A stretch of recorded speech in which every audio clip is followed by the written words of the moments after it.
Hello. Kumusta? May adlaw ka na itong tanan, makaigsunan ng makasampiak. So here we go again. Boy America, Duterte loyalist, magaingon nga. Kung adunay nahidog mo, tungkol sa tumang kakapoy og kaluya, ang imong mga pulong may magadasig kanya sa pagtindog. So mga kasampiak, kung saan man kayo sa mundo, sana ay nasa mabuti kayong kalagayan at ang iyong buong pamilya. Mabuhay po tayong lahat. God bless po. At mulit kayo inanyayahan ko na magsampiak man lang nitong munti kong channel. So, ito yung masasabi ko na your health is your wealth. So as always, sana lagi tayong malakas. Ako ngayon, laging inuubo-ubo dahil sa pabago-bago yung temperatura ng 2 weeks na yung ubo ko magpa-check up na ko bukas. So, time check now mga kasapyak, it is now 1:33 in the morning, 16th of December 2024, Monday na po dito sa Brooklyn, New York. So, ano bang pwede tayo natin pag-uusapan. At mulit kayo inayahan ko na magsampiak man lang itong munti kong channel. So, ang pwede natin pag-uusapan, kasi alam naman natin yung mga pangyayari, mga kaganapan dyan sa Pilipinas. Dual time, triple time, quadruple time, itong mga ginagawang demolition job ng mga kalaban, mga detractors ng mga Duterte, kasi takot na sila na makabalik si Inday Sara, ang mga Duterte. Kasama sa si Inday Sara for the presidential 2028 election. So, malaking threat siya ng administrasyon ngayon. Lalo na kay Tambaloslos na may ninanais or obsessed talaga siya na magiging Panginoon, fake na Panginoon ng Pilipinas. Excuse me. So mga kasampiak, nakita natin si Inday Sara. Ito yung lagi nating nakikinig.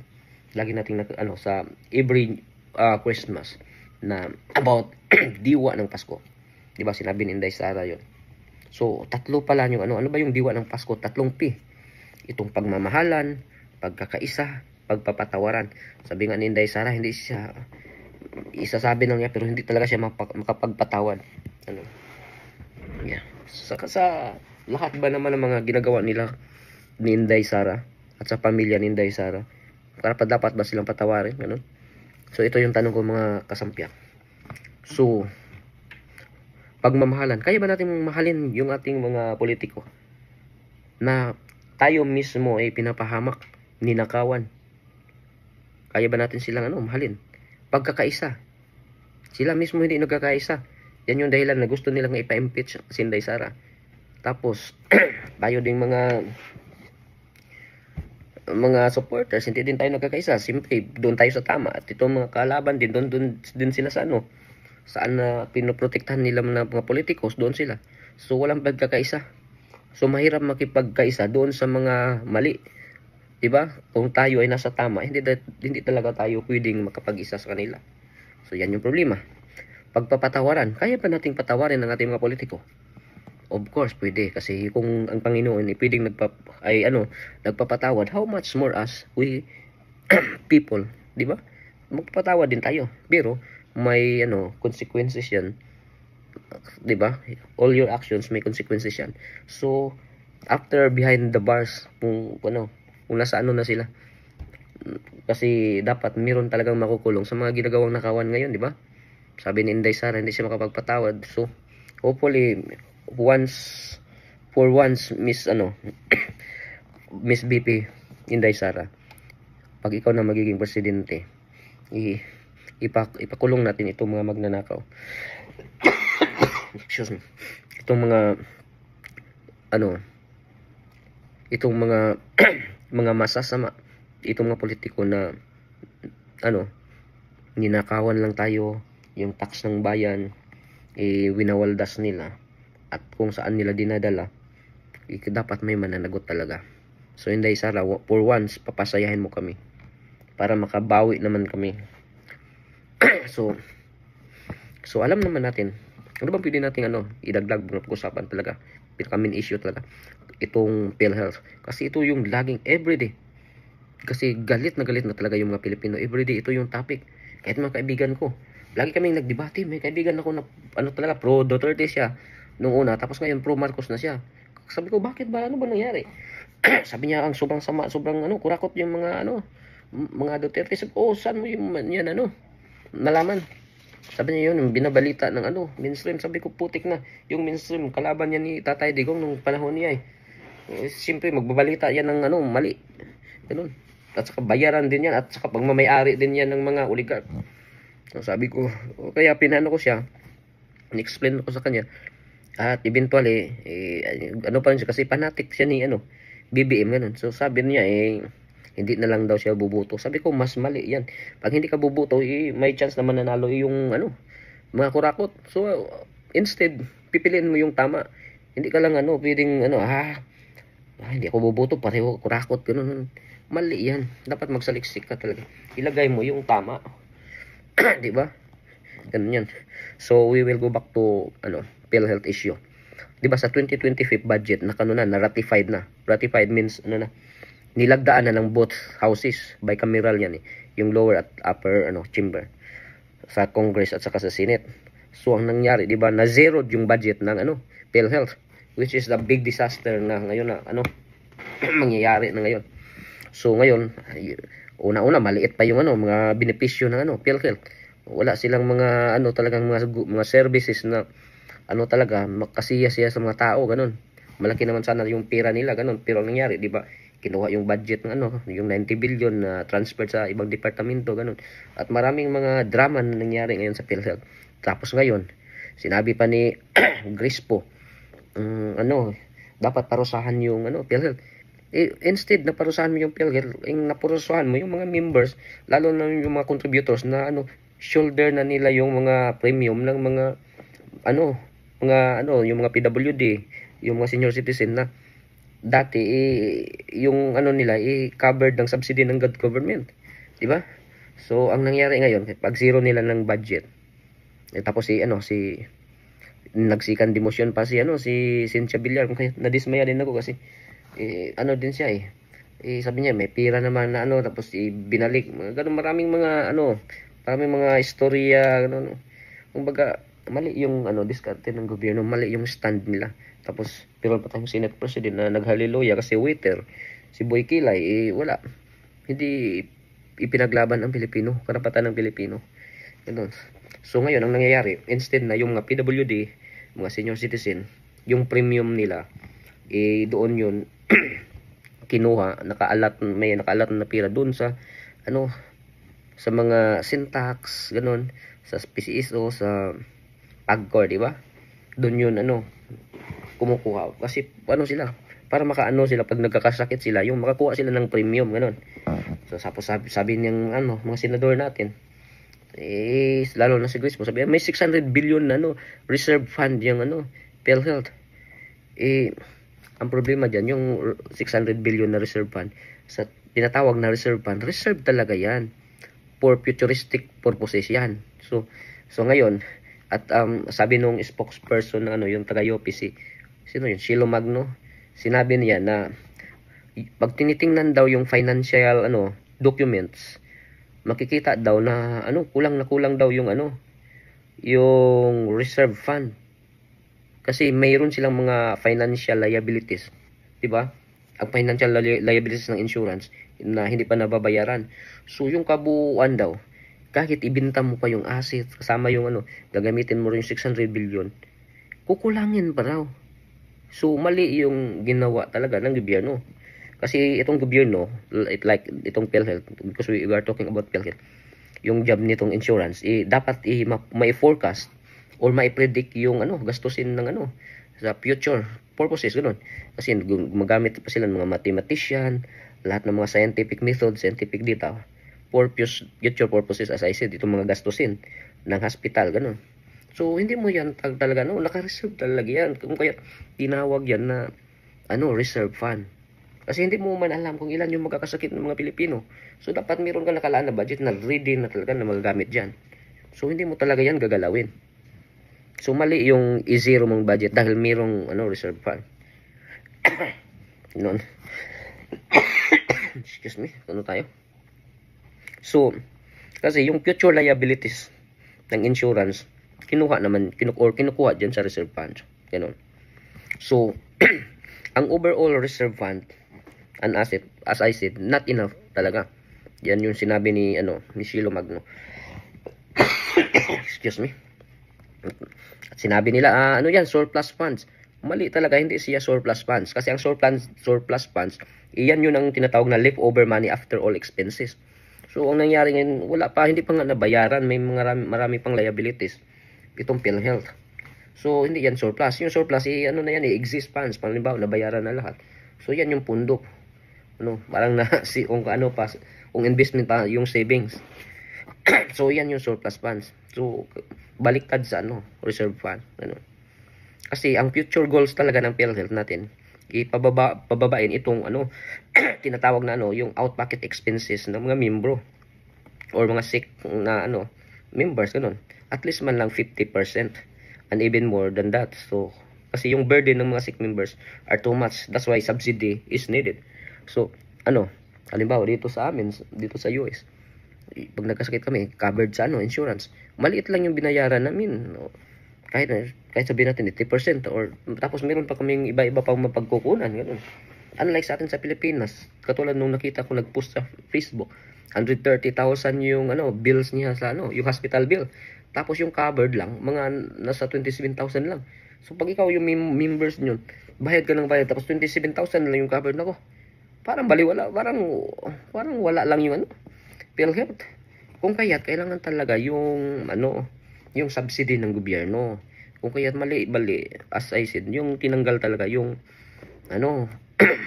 yung bakit ni zero yung budget ng gobyerno ng PhilHealth. So tapos dito yung tinatawag na i-consulta package nila. So bakit ba maganda talaga siyang pakinggan i-consulta package? Kasi halimbawa nagkasakit ka, pupunta ka doon sa hospital, at least man lang. Pero ang problema, yung budget daw is too small.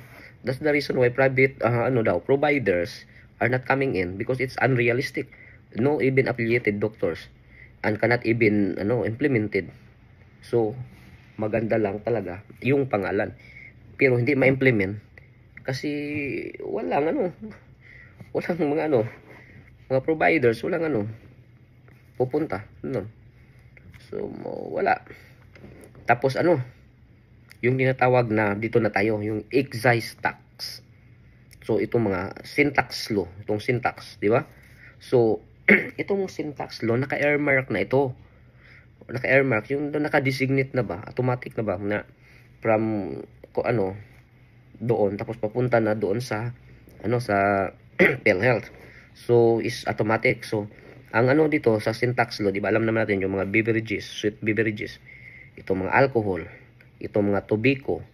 So may yan, extra tax yan, yung tinatawag na syntax law, na automatic na pupunta doon sa PhilHealth. Yung half dyan, halimbawa 1 million yung makukuha nila. So ang kalahati ng 1 million is 500,000. So yung 500,000, yung 80% ng 500,000, yun yung mapupunta sa PhilHealth. Yan yung sinasabing 80% ng half of the tax doon sa syntax law ay mapupunta doon sa PhilHealth.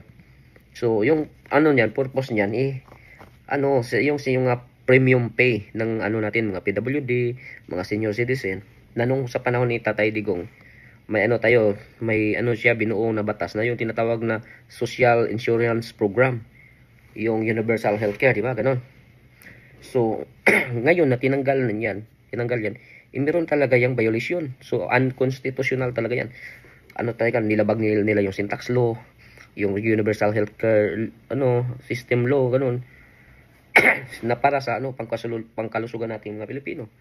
So sinabi ni ni Shilo Magno na pupunta sila sa talaga sa yan, Supreme Court, para talaga nila na para mabalik yung overall na process, or yung bang tawag nito, para hindi parang talaga i-stop tong mga ginagawa ng gobyerno natin kasi para to sa atin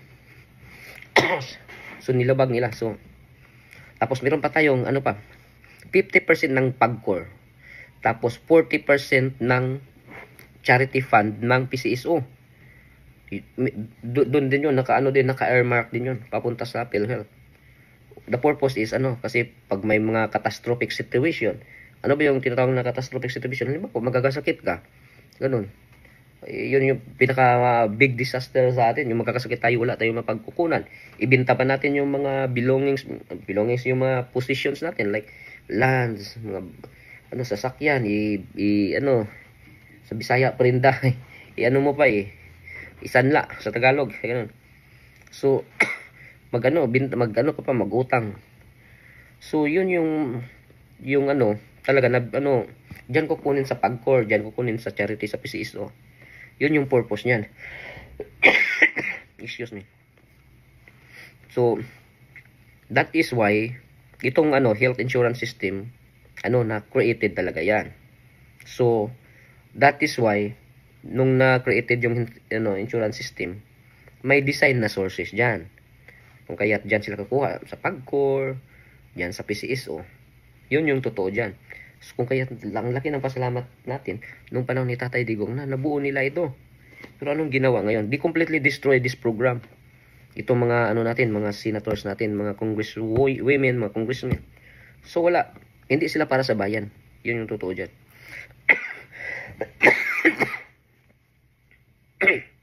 So no choice na ngayon itong mga manggagawa kasi automatic sila na bawat may sweldo ganun deducted sila automatically papunta sa PhilHealth at tapos shoulder nila itong mga PWD, mga senior citizen. Wala namang problema, kapatid natin yan. Pero ang problema diyan, ba't tayo mag-shoulder kung sa Bisaya pa magbago? Ba't tayo mag-shoulder ang gobyerno natin anong trabaho ng subsidy sa mga excise tax? Ganon. So, saan napunta yung pira ngayon? Yan yung questions natin.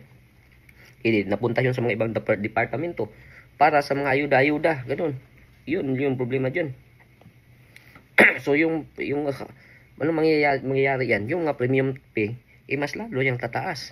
So, mas lalong mag-shoulder ng malaki ang mga automatic na mga deductible sa mga mga nagbabayad talaga ng mga manggagawa.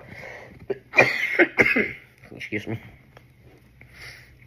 While itong completely staffed na itong subsidy galing sa gobyerno. Tapos wala pa tayong katulad dito sa ibang bansa, katulad dito sa US, meron kaming mga outpatient benefit na makukuha sa insurance system.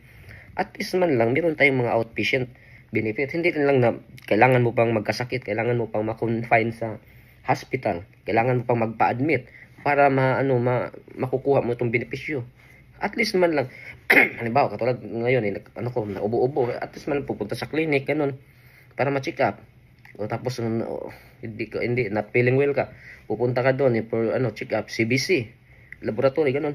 At least man lang covered ng PhilHealth ganun, insurance system. Tapos sana man lang may katulad dito sa US na merong dental hygiene, dental check up, may mga eye check up ganun. At least man lang mga ganun cover ng PhilHealth. Sana yan yan kasama sa mga services nila na ma-improve. Pero ngayon paano pa yan? Ano pang aasahan natin na tinanggal naman to ang lahat? So wala na tayong maasahan na ma-improve pa tong dream natin. Yung talaga yung totoong dream ko na yung katulad dito ng healthcare system sa US, at least man lang ma-adapt yan sa Pilipinas. Pero ano nang nangyayari ngayon? Malaki yung pira sana sa PhilHealth, ninanakaw nila, ni-relocate nila yung budget, mga ganun. Tinanggal yung mga subsidy. So wala na mangyayari. Ang ginagawa kasi ng mga politiko natin, itong lalong na ito sa Congress, gusto nila magiging alipin tayo habang buhay. It is systemic. Ito yung totoo. Gusto ng mga mayayaman na hawak tayo sa leeg para tayong mga aso na tahol ng tahol, tapos bibigyan ng ayuda, ganun. Pag hindi ka tauhan nila, hindi ka rin mabibigyan ng ayuda. Yung mga ayuda na bibigyan doon lang sa mga middle class na mga mga kapitbahay mo. Ikaw na sa ibaba, wala. Pag hindi ka malapit sa sa Bisaya pa, di ka dool sa luwag, hindi ka malapit sa kawali, hindi ka rin mabibigyan. Kasi kahit yung mga kapatid ko hindi man nabibigyan, nabigyan lang sila one time. Tapos yung pa nga daw, pinapirma pa ng papel. Tapos yung binasa ng papel, yung yung nakasulat na magkano dyan, maliit sa binibigay sa kanila Kumbaga, nakawan to the core. Ganun talaga. Gusto talaga, it is systemic. Gusto ng gobyerno natin, itong mga mayayaman, na alipin lang tayo, lagi lang tayo nakatali sa sa liig. Kasi pag ka na, mag-improve na yung buhay mo, tataas ka na. Para ka na pwede matakot na sila kasi susuwayin mo na sila. Yan yung ayaw nila. Kung kaya't gusto nila na itong Instead itong healthcare system na binuo ni Tatay Digong sa panahon niya, gusto nilang babalik sa nakaraan kung saan babalik na lang, pupunta na naman tayo, magmakaawa, luluhod naman tayo sa mga mayor natin, sa mga governor, sa mga congressmen natin, congresswomen, para naman tayo, para akalain natin na tayo pa yung may sa Bisaya pa utang kabubuton. Mayroon pa tayong anong tawag nito, para ibuto sila. Ganun. So wala talaga, puro kalokohan eh. So tayo pa yung may kasi pag sila lulukuhin itong mga mahihirap na tulong talaga nila yun. Tax naman natin yun eh. So gusto na doon ibalik sa mga sa Congress, doon sa mayors, ganun. Para pag magkasakit ka, itatakbo ka nun. Kaya nga ginawa ni Tatay Digong yung kabunggo, may malasakit center, ganun. Nasa hospital na, ganun. Para hindi ka na pupunta sa pupunta ka pa sa mayor, ka pa plite, pamasahe, kakain ka pa, kill the time, ganun. Para hindi na yung burden ng bawat Pilipino maibsan man lang. Pero anong nangyayari ngayon? Babalik tayo sa basic, babalik tayo sa dati. Kung kaya wala tayong maasahan ngayon eh. Masakit at mahirap na kasi alam ko yung nangyari. At hindi naman alam lahat nating mga kababayan kasi hindi naman lahat nagsaliksik. Hindi naman lahat. Yung iba nga mga kaibigan ko, pag tinatanong ko or makikita sa post, they believe on what they see and they means yung mga Duterte pa yung makasalanan, kurakot, magnanakaw, ganun. Tinawag ba nila na ngayon na head ng mga drugs daw, mga Duterte. Dahil din sa itong lukulukong akop na ikaw naman akop, sinakop ka ng maling sistema. Ngayon, nagpadala ka sa mga hindi ka lang nagpaano sa kanila, sumali ka na talaga sa mga makakaliwa. Pulis ka pa naman dati, abogado ka pa. Tapos sayang yung kakarampot na yung mga ilang araw mo lang dito sa mundo, bininta mo na ni Satanas yung kaluluwa mo. Hindi mo madadala sa impyerno pag namatay ka. Yung sa Bisaya pa bahandi ng kalibutan yung yaman nitong mundo. Hindi mo yan madadala sa impyerno.